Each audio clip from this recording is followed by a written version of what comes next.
c'est une part de vous faire part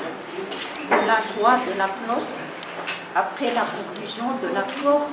entre les trois invités chargés de la mise en place du Conseil national de réconciliation. Joie d'autant plus importante, forte, qu'il a fallu pas mal de temps, 3 mois, pour aboutir à cet accord. Et c'était vraiment un long processus à la fois complexe et difficile, avec des plaidoyers en tout genre et en tout lieu. Et donc on est arrivé à cet accord. Donc nous arrivons à une étape très importante de la mise en place du FFM, mais en même temps de la résolution de la crise, allant vers la voie, vers l'amnistie et vers la tenue des élections, puisque tout ça, c'est, disons, dépend en grande partie de la mise en place du FFM. Notre, disons, deuxième objectif en tenant cette rencontre, c'est justement de vous faire part également des difficultés que nous avons dû traverser ensemble, les trois entités, mais la CNOSC en particulier, pour que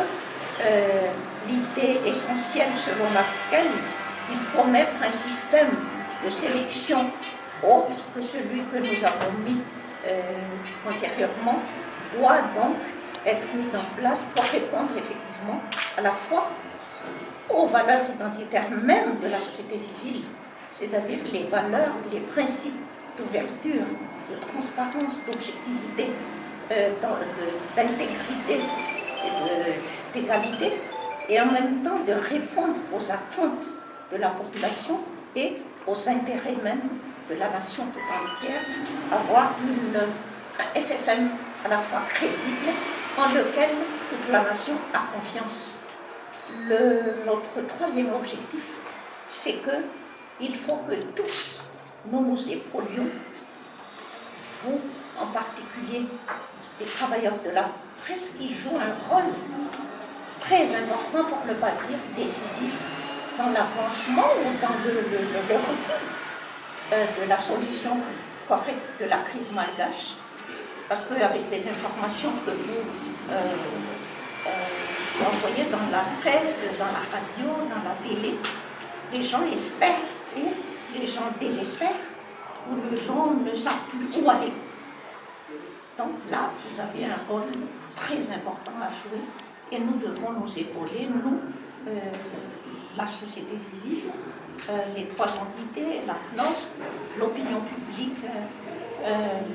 la société civile et les forces vives de la nation, pour qu'il y ait vraiment un FFM crédible. Voilà donc l'objet de notre rencontre.